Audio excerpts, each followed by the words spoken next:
Happy Victory Monday. The Ravens took down the Bengals yesterday to improve to 7-7 on the season and keep themselves very much in the conversation for the AFC North crown.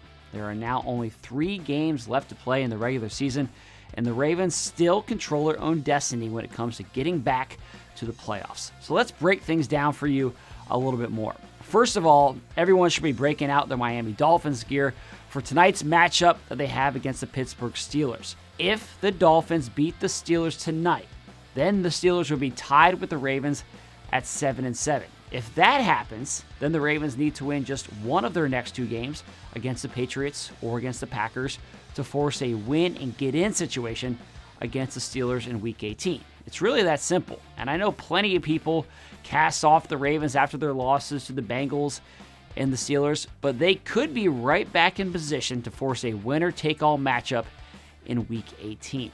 The odds makers actually favor the Ravens right now. DraftKings gives them a slight edge over the Steelers when it comes to winning the AFC North. Now, a big domino here, again, is tonight's game in Pittsburgh between the Steelers and the Dolphins, and head coach John Harbaugh talked about that today. Looking at it with great interest. Of course, you have to.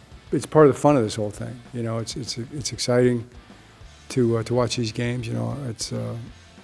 Bottom line is we got to take care of our business. We understand that. So not sitting there on pins and needles. You just assume that you got to take care of your business. It would be a stretch for us not to have to win out. So we'll plan on that, and that's what we're going to have to try to do. Now, as we spelled out here, the AFC North is certainly still in play for the Ravens, and we're all going to be breaking down the different playoff scenarios over the course of the rest of this regular season. But the easiest thing to follow here is that if the Ravens win out, if they take care of business their final 3 games, then they will win the division for the 3rd year in a row.